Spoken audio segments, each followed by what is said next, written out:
नमस्कार, मैं हूं आपका दोस्त जाहिद। आज हम मटिहानी विधानसभा के अंदर आए हुए हैं, जो कि बेगूसराय के अंदर लगता है। यहाँ पे हम जो यहाँ पे लोग हैं, युवा हैं और अलग अलग तरीके के पार्टी के लोग हैं, उनसे हम जानने की कोशिश करेंगे इस बार बिहार का अगला मुख्यमंत्री कौन बनेगा। यहाँ के जो आवाम है, यहाँ के जो युवा हैं, वो बिहार में किसे पसंद करते हैं, किसे लाना चाहते हैं। सबसे पहले हम यहाँ से शुरू करेंगे। जी बताइए, आपका नाम क्या है? बिलाल अहमद। जी बिलाल जी, आप ये बताइए कि इस बार बिहार में किसकी सरकार चाहते हैं? राजद की सरकार लाना चाहते हैं। अच्छा, महागठबंधन की सरकार। क्यों? क्योंकि पिछले 15 साल से बिहार में नीतीश कुमार की सरकार रही। उससे पहले उसके बाद पिछले 6 साल से डबल इंजन की सरकार रही। बिहार में कोई विकास नहीं हुआ। आधार कार्ड राशन कार्ड, इंदिरा आवास, कोई विकास नहीं होता। विकास होता है जो हमारे बच्चे इंजीनियर बन के आएंगे, उसके लिए फैक्ट्री खोलने पे उसको रोज़गार मिलेगा। उसके बाद यूनिवर्सिटी खोलने से बच्चे फ्री में पढ़ेंगे। उसके बाद बिजली बिल जो है प्राइवेट कर दिया गया है। पूरी लूट मची हुई है बिजली में। उसके बाद अभी जो सरकारी संपत्ति बिक रहा है, उस पर नीतीश कुमार मुंह में पान लेके चुपचाप बैठे हुए हैं। जब सरकारी प्रॉपर्टी बिक जाएगी, सरकारी नौकरी बंद हो जाएगा, तो बिहार ही नहीं पूरे देश गुलाम बन जाएगा। कुछ पूंजीपति के लोगों के हाथ में गुलाम बन जाएगा। और उसके बाद जो नीतीश कुमार की सरकार है, पिछले लोकसभा विधानसभा में बिहार की जनता ने महागठबंधन को जिताया था। 80 सीट राजद की मिली और उसके बाद 70 सीट जदयू की।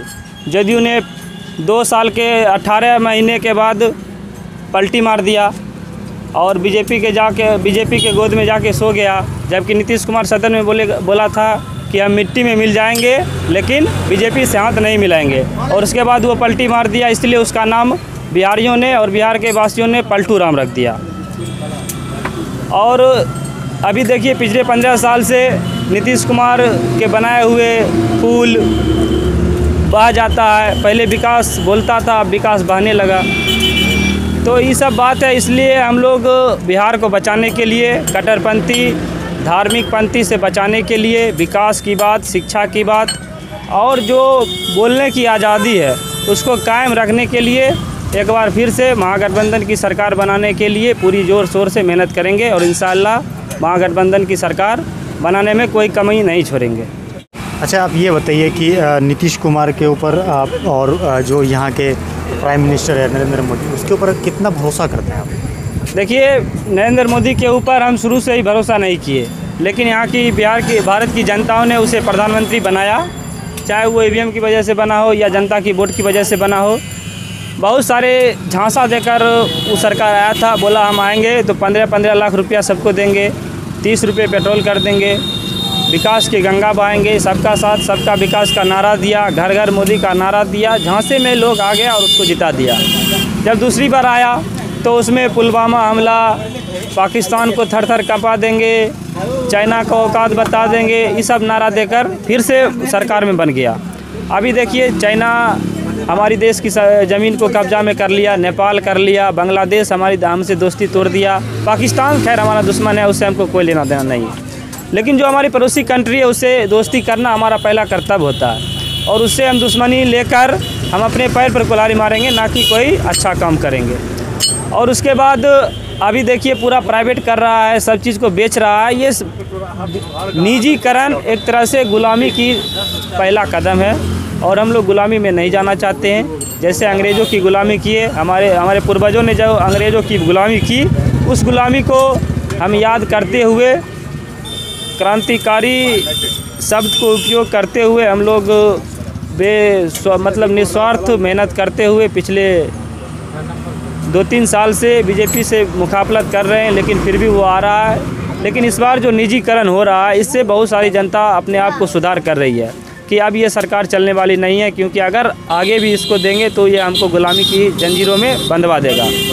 और उसके बाद जिस ढंग से पूरे भारत में NRC, CA, NPR नाम का कोई कानून आया और उस कानून में NRC में सभी को दिक्कत है, क्योंकि जो 1970 से पहले जिसके पास कागजात नहीं था, चाहे वो गरीब की वजह से वो कागजात ना हो या उससे पहले ज़मीन बेच दिया हो और बिका हुआ ज़मीन का कोई रसीद रखता नहीं है, तो इस सब वजह से 1970 की कागज़ पूरे भारत में लगभग 20 से 30% लोगों के पास कागज़ मिलेगा 1970 से पहले। और बिहार ऐसे प्रदेश जो अभी 18 ज़िला बिहार की बाढ़ में, बिहार के 18 ज़िला बाढ़ में बह गया। और उसके बाद कोरोना वायरस में जो प्रवासी मज़दूर बिहार आ रहा था, आप सोच कर हैरान रह जाइएगा कि 1200-1500 किलोमीटर दूर से लोग पैदल आते हैं, वो अपने कागज़ को थोड़े संभाल के रख पाएंगे, क्योंकि उसको खुद रोजी रोटी पर आफत है और इसलिए वो दिल्ली कमाने गए। और जब वहाँ पर 4 दिन 5 दिन 6 दिन का लॉकडाउन बढ़ा तो वो भूखे प्यासे मरने लगे और मजबूरन उसे 1500-1600 किलोमीटर पैदल चल के बिहार आना पड़ा। और उसमें भी बिहार के बॉर्डर पर नीतीश कुमार ने डंडा चलवाने, धमकाने और वापस जाने जैसी शब्द का उपयोग किया। वो तो हम एहसान मानेंगे बिहार वासियों की तरफ से तेजस्वी यादव को, जो प्रेशर देकर ये बोला गया कि बिहारी को बिहार में स्वागत करना चाहिए, अगर नहीं करता है तो हम इसे पूरी जोर से मुकाबलत करेंगे। और उसके बाद खिलाफ करने से नीतीश कुमार झुका और सभी बिहार वासियों को बिहार आने की परमिशन दिया। अच्छा, आपसे एक सवाल है। आपने ये कहा था कि हम बीजेपी की मुखालफत करते हैं, बीजेपी के अगेंस्ट से, फिर भी वो सरकार बनाने में कामयाब हो जाती है, तो कहीं ना कहीं तो उनके चाहने वाले हैं तभी तो वो बना पा रहे हैं। हम यही तो बोले कि झांसे में लोग आ जाता है, लेकिन फिर भी जब जिस ढंग से निजीकरण हो रहा है, महंगाई बढ़ रहा है, उसके बाद शिक्षा को बर्बाद कर रहा है, तो भारत की जनता थोड़ी सी झांसे में ज़रूर आई। अगर झांसे में नहीं आता तो अंग्रेज़ यहाँ का राजा नहीं बनता, झांसे में नहीं आता तो बीजेपी यहाँ का सरकार नहीं बनता। बीजेपी आरएसएस का है। आरएसएस 52 साल तक अपने कार्यालय में तिरंगा झंडा नहीं फहराया। वो चाहता है कि देश का झंडा भगवा झंडा हो जाए, और भगवा झंडा पूरे देश में बहुत लोग 60% लोगों को कबूल नहीं है। 60-70% लोगों को भगवा झंडा कबूल नहीं है। कोई लोग हरा झंडा अपने आप लेकर चलता है, कोई कांग्रेस का तिरंगा है राष्ट्रीय झंडा। जो दलित लोग हैं, जो भीम आर्मी भीमवादी लोग, जो अम्बेडकरवादी लोग हैं, वो ब्लू झंडा लेकर चलते हैं। जो मुस्लिम समाज से आते हैं वो हरा झंडा लेकर चलते हैं। और बहुत सारी पार्टियां हैं जो हरा झंडा लेकर चलता है, बहुत सारी पार्टी लाल झंडा लेकर चलता है। तो भारत एक सतरंगी रंग का रंगा हुआ है, इसमें किसी एक विशेष कलर पे थोप दीजिएगा तो ये चलने वाला नहीं है। लेकिन जिस ढंग से झांसे में लाया और लोगों को लगा कि परिवर्तन होनी चाहिए, और जो आप बोलिएगा कि 15-15 लाख रुपया दे देंगे, रोज़गार देंगे, 2 करोड़ लोगों को रोज़गार देंगे हर एक साल, तो कोई भी झांसे में आ जाएगा। लेकिन उससे लड़ने के लिए भारतीय लोग को अच्छी तरह से आता है। अंग्रेज़ों को भगाया, बीजेपी को भी भगाएगा, और उसके बाद फिर से अच्छी सरकार आएगी, सेकुलर सरकार आएगा इंशाअल्लाह, फिर से भारत तरक्की की राह पर चलेगा। अच्छा, आपको लगता है कि तेजस्वी यादव बिहार के भविष्य हैं? हाँ बिल्कुल, बिहार पढ़े लिखे नौजवान हैं, सबसे अच्छा सदन में अभी बोलते हैं। उसके बाद ये रोज़गार की बात करते हैं। बिहार में 60% लोग रोज़गार है, 7 करोड़ लोग रोज़गार है बिहार में। और जो इंजीनियर बनता है, इंजीनियर की सर्टिफिकेट समझते ही लोग पूछता है वो बेरोज़गार होगा, क्योंकि भारत में एक भी फैक्ट्री नहीं है, फैक्ट्री खोलने का नाम नहीं लेता है। पुल बनता है वो भी उस ठेकेदार को दिया जाता है जो नीतीश कुमार का खास लोग हो, और उसके बाद उसमें कोई इंजीनियर का रोल नहीं रहता है। इस वजह से वो पुल बह जाता है बाढ़ में। बाढ़ के लिए पुल बनाए और बाढ़ में बह गया, पुल का कोई फ़ायदा। इंजीनियर की यूज होना बंद हो गया। आप देखें हरदिया में रोड किस ढंग का था, कोई इंजीनियर के नहीं बुलाया, सिर्फ बना दिया और अपने आप में टेंडर पास करा लिया पैरवी के चलते। और देखिए पूरा रोड, ये रोड भी मरम्मत हुआ है पूरे दबाव के बाद, फिर भी टूट गया। देखिए 2 साल पहले, 3 महीना पहले रोड बना है लॉकडाउन में, और जिस ढंग से लॉकडाउन बढ़ाया गया। अच्छा जी, आपको लगता है कि जो मुस्लिम वोट बैंक है वो इस बार गठबंधन की तरफ जाएगा? देखिए अगर खुलकर हम बोले तो बिहार की राजनीतिक जात पात और धर्म की राजनीतिक में अब तक बंधा रह गया।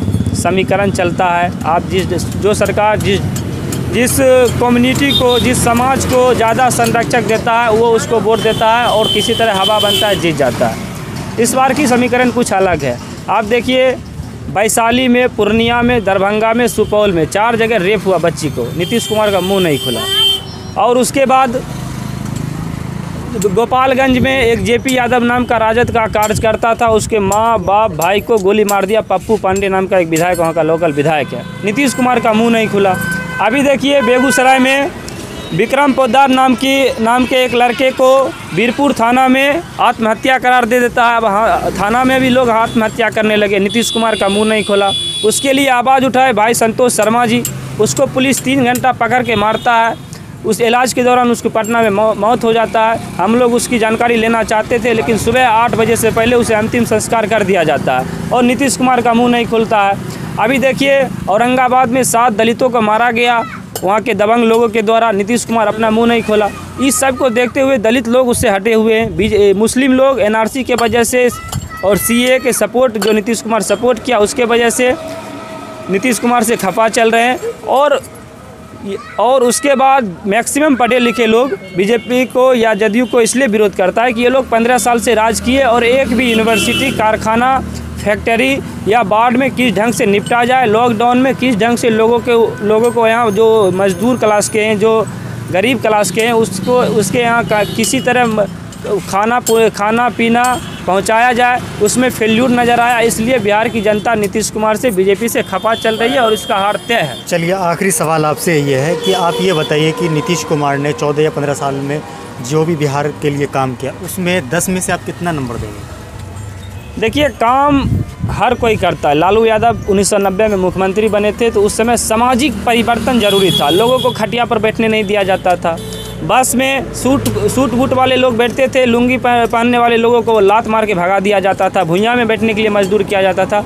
जब लालू यादव की सरकार आई तो उन्होंने बोला कि कोई छोटा बड़ा नहीं होता है, सबका ज़िंदगी एक बराबर है। और सामाजिक न्याय किया। सामाजिक न्याय में पहले लोग गाय भैंस बहुत ज़्यादा चराते थे तो इसलिए चरवाहा विद्यालय का नाम दिया कि गाय चराने वाले, भैंस चराने वाले, सूअर चराने वाले, बकरी चराने वाले लोग जाएंगे, वहाँ पर पढ़ेंगे और भैंस भी चराएंगे, जानवर भी चराएंगे और पढ़ेंगे भी, ताकि उसे पता चलेगा कि उसका वैल्यू क्या है, सरकार के अंदर उसकी क्या कैपेसिटी है, उसकी कीमत क्या है, उसका हक क्या है, उसका अधिकार क्या है, ये पता चलेगा और वो अपने अधिकार की मांग करेगा और वो खुद लड़ लेगा।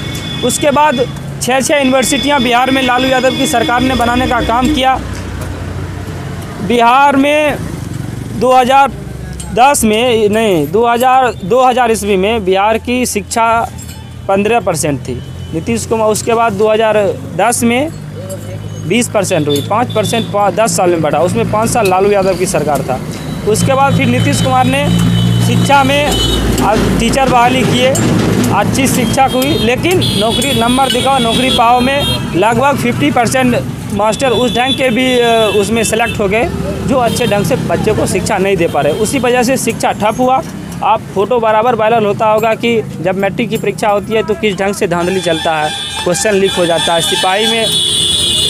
सिपाही का आज से लगभग लॉकडाउन से 1 महीना पहले एग्ज़ाम हुआ, क्वेश्चन लीक हो गया। लोगों ने उसकी मांग रद्द करने के लिए किया तो ये CTET की एग्ज़ाम को रद्द कर दिया। तो इस ढंग से विकास कोई ना कोई, जब आपके पास रुपया रहेगा आप घर बनाइएगा ही, लेकिन कितना अच्छा घर बनाते हैं, उस रुपया को कितना यूज करते हैं। आप 1 लाख आपको रुपया मिलेगा, आप 75,000 रुपया घर में लगाइएगा, 85,000 लगाइएगा, 20,000 में भी आपको घर बन जाएगा। तो आप कितना रुपया रखें, कितना में रुपया सरकार मतलब जनता को दिए, इस पर डिपेंड करता है। अगर इस सब को देखते हुए नीतीश कुमार को 1 से 2 मार्क्स देंगे, उससे ज़्यादा कोई नहीं दे सकता। चलिए बहुत बहुत शुक्रिया आपका।